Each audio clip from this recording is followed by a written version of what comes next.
Good afternoon, all Cougar fans. I am Ryan Root, and you are tuned in to Cougar Dash here at 1 p.m. Thursday, same time every week. You may notice a empty space here. I'm not joined by Cody Sheeler quite today. He is busy with personal matters, but I'm here taking on the solo show. I'm pretty excited.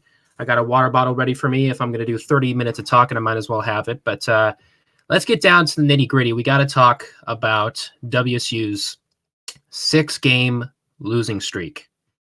I mean, I didn't think it was going to get past three, right? At 3 losses in a row, we were about to play Utah at home, who hadn't won a road game in who knows how long, and that didn't work out. I mean, the second straight year that Rylan Jones makes WSU look silly. Last year, putting up 24 points. This year, putting up 10 assists.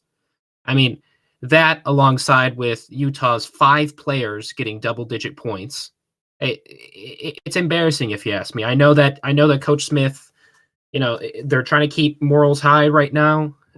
Him and the players and the coaching staff, everyone's trying to stay on the positive side. When you lose to one of the bottom feeders in the Pac-12 at home, it's kind of hard to do that. Now that was Utah, but of course we got to talk about the back-to-back Colorado losses. I mean, the first game at home, it was 23-5 in the first half. I was even surprised. This looked like a completely different WSU team. And then McKinley Wright went down after his collision with FA, I believe. And I'm thinking, wow, huge signs for WSU to put something together. They finished out the first half with a lead, which they hadn't lost a game with a lead at halftime yet at that point in the season. And then McKinley Wright came back, played all 20 minutes in the second half, and proved why he is a front runner for Pac-12 Player of the Year and a front runner to be, the best point guard in the country, the Bob Cousy Award. I mean, that was the first matchup, and it was painful to see the Cougs go to an 18-point lead in the first half and blow it all away. But then came yesterday's match, which I had at least a little faith that they wanted to put some more effort in trying to get this win on the road, get themselves out of a 5-game losing streak. But then Bonton's out with the flu. At that point, when Bonton's out, the Cougs are out. As positive as Coug fans want to be when it comes to Bonton not playing, maybe we can, maybe Noah will have a big game and Andre will have a big game. When Bonton's out, we're out. I mean, it's not like last year with Ellaby and Bonton, 2 players who can average at least 15 points a game. I mean, Williams is kind of approaching that point, but Bonton, once he's out, it's done. The Cougs were at least competitive last night. I'll give them that. But McKinley Wright's case in point. You got him, Evan Batty. It was chalked up the moment Bonton was out. It was back and forth towards that second half with TJ Bamba coming in, having a big game. It's great to see TJ Bamba have a good game since he's got a minutes restriction. Or sorry, not really a minutes restriction, but he just hasn't been getting that much playing time as Bonton and Williams are playing, 34, 35 minutes a game. It was great to see Bamba have a breakout game.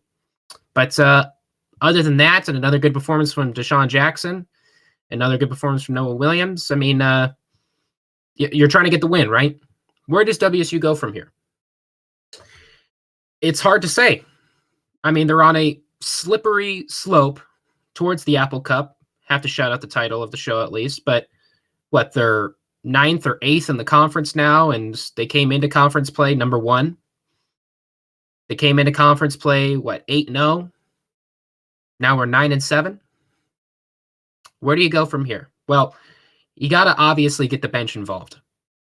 5 bench points in the home contest against Colorado was inexcusable. Bonton and Williams played, and Dishon Jackson and all the FA.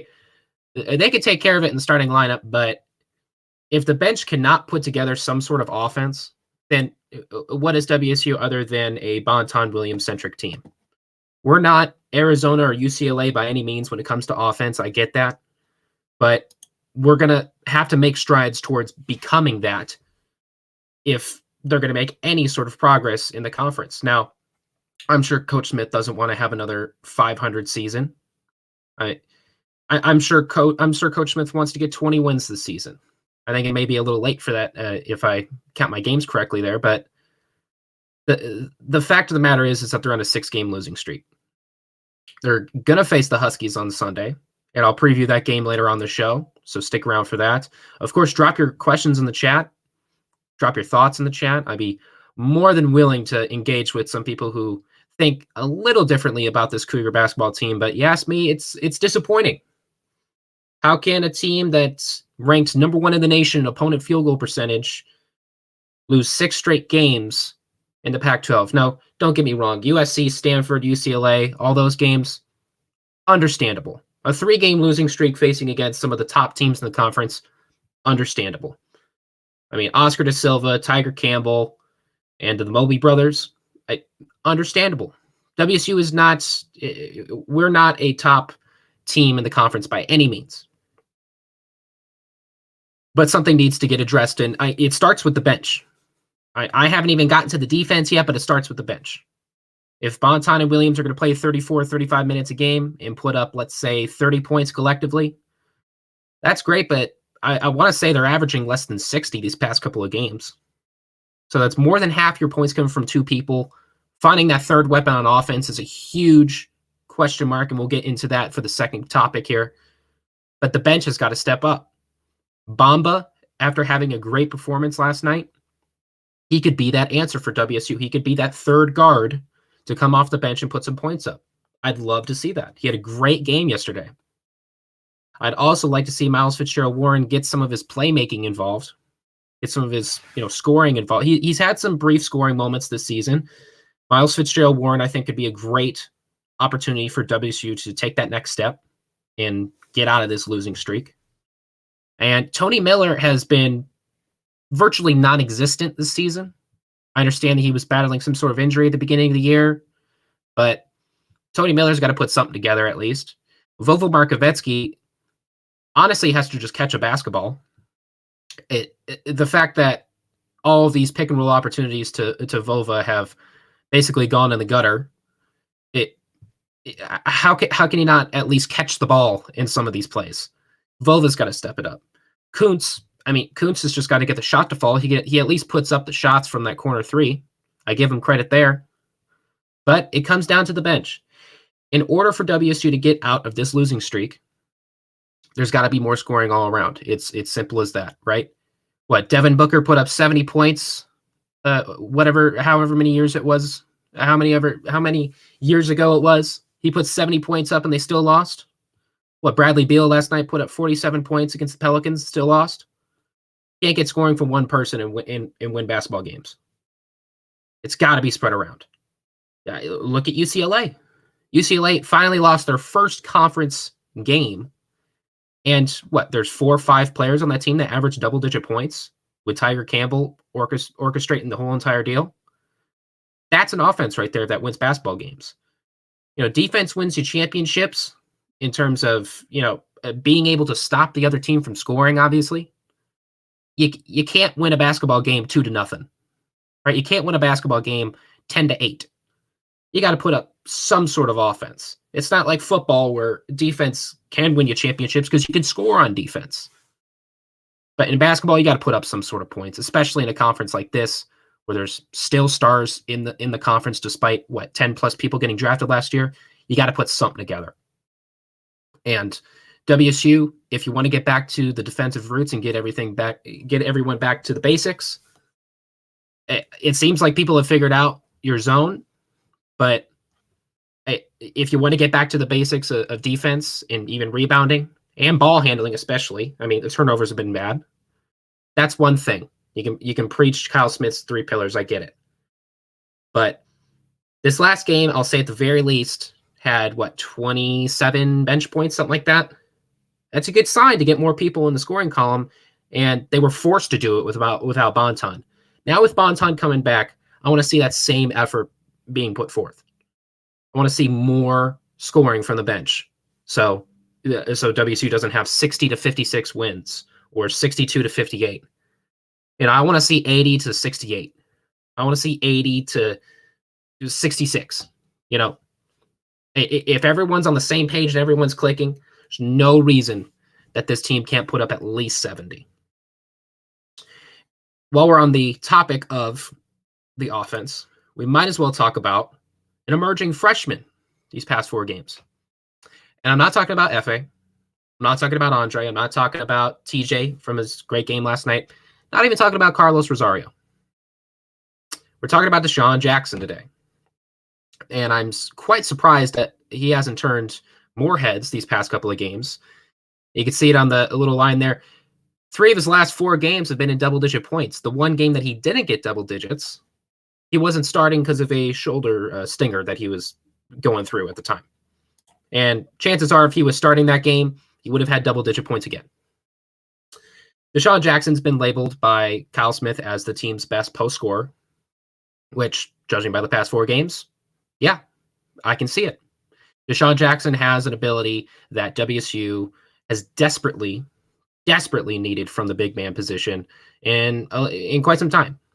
You know, WSU doesn't have that bail me out scoring forward like Robert Franks or CJ Elby to get him out of slumps.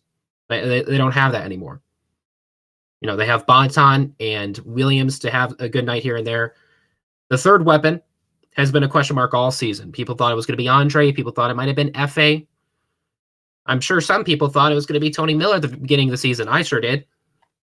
But Dishon Jackson has been the answer as of late. And I know there's a lot of Efe fans out there. I'm one of them. It's great to see him have these athletic plays, these big time blocks, and it's great to see an athletic big man like Efe on the Cougs. It's great to see. How has Efe been playing recently? He's been taking a ton of 3-pointers. In some games, he's shooting more 3-pointers than he is shots in the paint.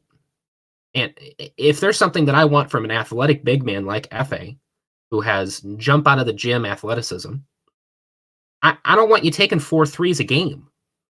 I want you taking 4 shots in the paint in the first half almost. Why are you even venturing outside the 3-point line as much as you are? Now, Efe's obviously faced a talent barrier in the Pac-12. Dishon, if anything, has gotten better ever since conference plays resumed. I mean, he said it after the USC game where he had, I believe, his career high in 14 points, I believe.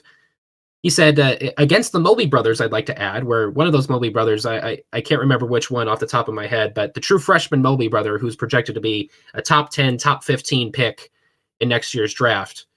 Dishon said he recognized the weak defense that they were putting up against him. They put all their efforts towards Bonton and Williams. He recognized the weak defense there, and he took advantage of it.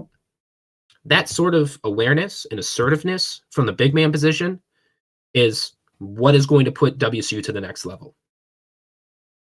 He's a near 4-star recruit from Vallejo, California, according to 24/7 Sports, near 4-star recruit.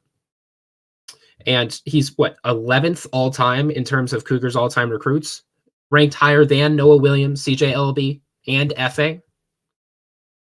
He has all of the skills honed in on his ability. He has all of the skills. He had obviously a slower start compared to Efe and Andre. I mean, Efe has been starting since day one.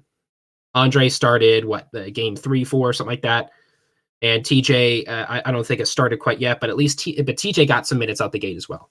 Dishon slowly worked his way into the rotation.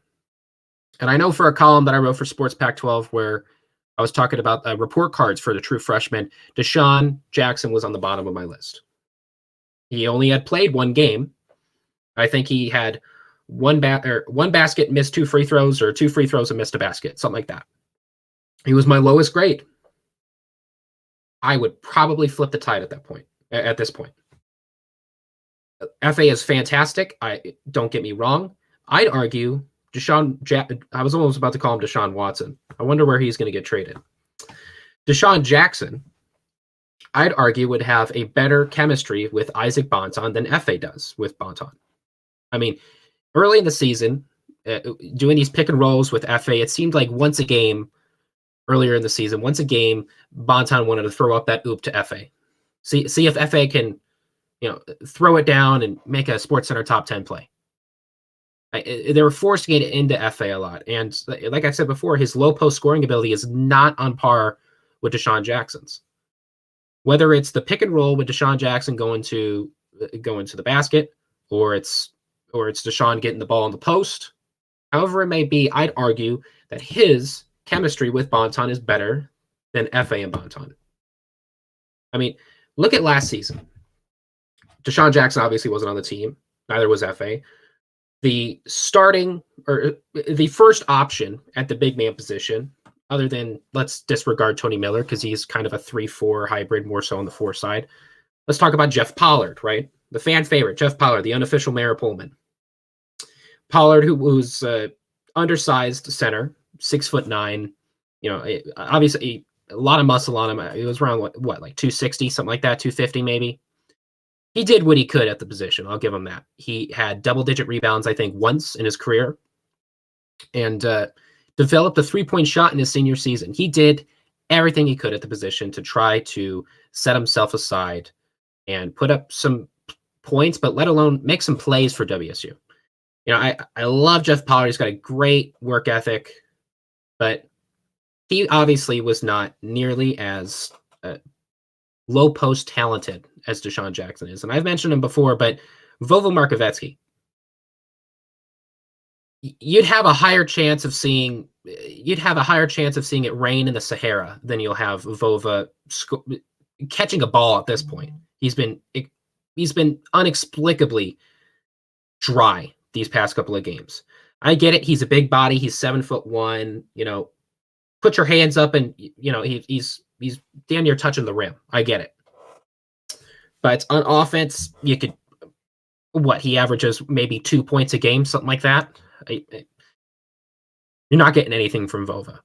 And Brandon Chatfield is kind of, he's been playing garbage minutes, really. Coach Smith has obviously been sitting on him a little bit. But Dishon Jackson, he's been labeled as the best post scorer for this WSU team, and rightfully so. If Bonton can keep up his scoring performance this season and put together, 19, 20 points a game, as he most certainly has in conference play, and if Williams can be right up there behind him with, let's say, 14, 15 points a game, which is similar to the stat line that LB and Bonton shared last year, if Williams can put up about 14, 15 points a game and keep his 3-point shooting stroke going, which he's ranking amongst the top players in the conference in 3-point percentage, near 50%, that's obviously the first two players taken care of. I thought Andre might have been that third option for WSU, but he's been dry as of late. FA can't seem to figure out where he wants to be on the floor in terms of getting points up.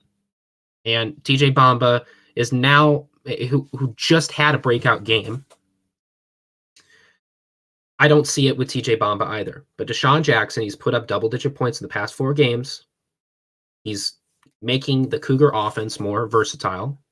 It's not just give Bonton or Williams the ball and make something happen for either a kick-out 3 from either of them or some miraculous shot from Bonton. I don't know how he makes some of those shots. I really don't. I give him credit for being able to make some of those Kobe mid-range jumpers. But Dishon Jackson puts a emphasis on low post offense, something that WSU has not had in recent memory. I mean, Evan Beatty or Batty, I keep saying Beatty. Evan Batty, Brandon Carlson from Utah, these past 3 games, they have bullied WSU down low. And I'm not going to put that on Dishon's part. He knows how to play at least a little defense. He's averaging at least a block a game in the past 4 games as well. But FA doesn't share the same, size as Dishon does. Doesn't share the same low post defense capabilities. Sure, FA can get the cool chase down blocks and block the guards down low, but Dishon Jackson has the potential, and to be quite honest, I think he will be the third option for WSU going forward. And that is going to be a huge key to getting them out of their shooting slump, which, of course, works me into the third topic of the day. We got to at least talk about the first round of the Apple Cup 2021 series.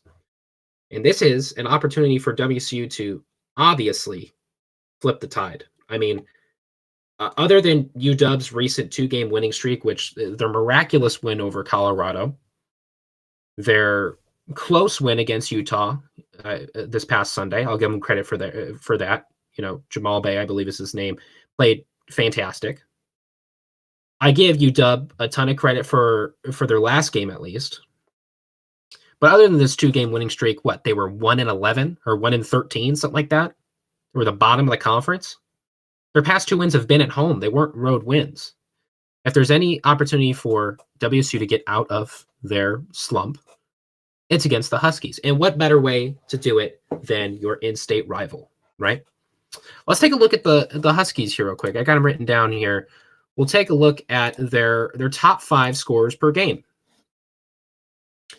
We got Quade Green, who's leading the pack at 15 points per game. Jamal Bay, Eric Stevenson, Marcus Sahonis, I think is how you pronounce his last name, and Nate Pryor. Nate Pryor hasn't played since January 9th. He likely, I would assume he wouldn't play against WSU. I haven't seen anything on Twitter or anything like that. But if he does play, him and Noah Williams are Seattle natives and friends themselves, so that'll be a fun matchup to see. But all 5 of those players that I just mentioned, UW's top scorers list, all of them are guards. Jamal Bay is the tallest one of all of them, 6'6". That may lead to a matchup problem with maybe Bonton, maybe a little bit with Noah, but Noah has at least some length and he's 6'5". But Jamal Bay is probably the scariest one that I see out of this list. He had a great game against Utah, putting up 28 points and only missing 1 shot. Jamal Bay I see as the front runner for UW to be the most dangerous weapon. But their top 5 scorers, all of them guards. There's not really a huge low post presence in terms of offense. In terms of rebounding, well, we got to take a look at Nate Roberts on UW. Nate Roberts, who's the leading rebounder, who's averaging about 7 rebounds a game, the only player on that team averaging over 5. So needless to say, UW isn't a tremendous rebounding team as opposed to WSU, who can spread the rebounding to not only FA and Dishon, but Bonton, Williams, even Andre can all rebound the ball fairly well. Nate Roberts, top rebounder, 7 rebounds a game. The real kicker here is he's a big boy. 6'11", 265. I mean, Evan Batty was 6'9", 265, I think, something like that. Brandon Carlson, I think maybe 6'10", 230, maybe something like that. Well, this is a mixture of both. 6'11", 265. This is an NBA-sized big man. Nate Roberts, who is a sophomore this year, played in the first matchup last season against WSU. Only put up 2 points coming off the bench. Of course, he was backing up Isaiah Stewart, who was drafted to the NBA this past offseason. But Nate Roberts is probably the realest matchup in this game. You're not going to see a whole lot of FA going up against Nate Roberts. FA is going to get shoved around by Roberts if he's matched up against him. Dishon Jackson is probably going to be the first option to match up against Pryor here. He's at least got a similar height at 6'10", 6'11", somewhere around there. And I want to say Dishon Jackson's probably 240, 235, something like that. At least 25 pounds a difference, I'd like to say. He's probably going to match up most against him, and I assume Vova Markovetsky is going to get some minutes in there. He, at the end of the day, the guy's 7'1", putting up some sort of contest on Nate Roberts if the Huskies want to feed the ball down low to him. He doesn't score the ball an awful lot. He's really just a rebounding threat for this UW team. But matchup wise, and personnel wise, UW is fairly similar to how WSU was last season.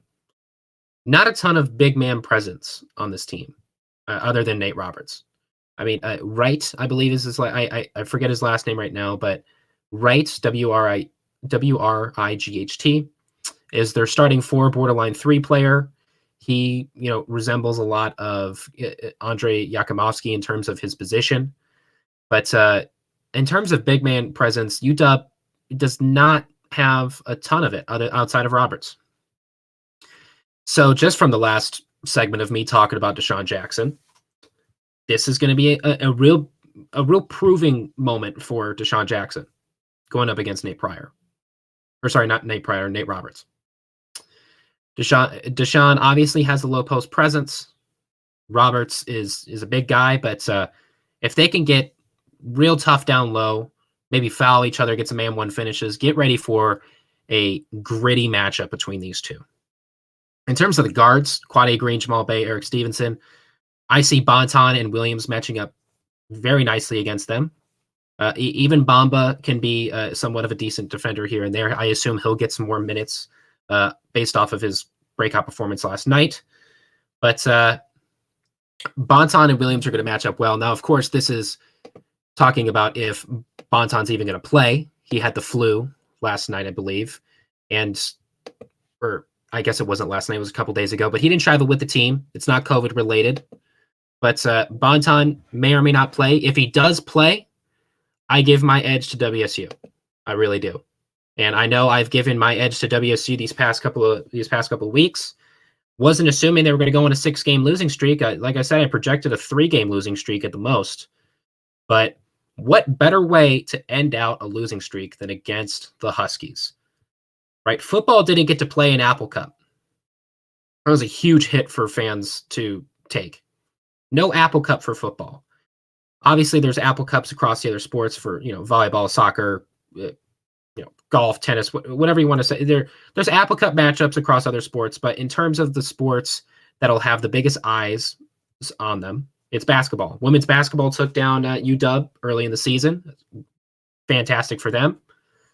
Now it's time for men's basketball to do the same thing. Let's bring the tenacity that we've had, at least early in the season. I mean, I don't want to see any sort of effort from the Utah game or the first Colorado game against the Huskies, and I don't think I will. I think Coach Smith knows what he's in for.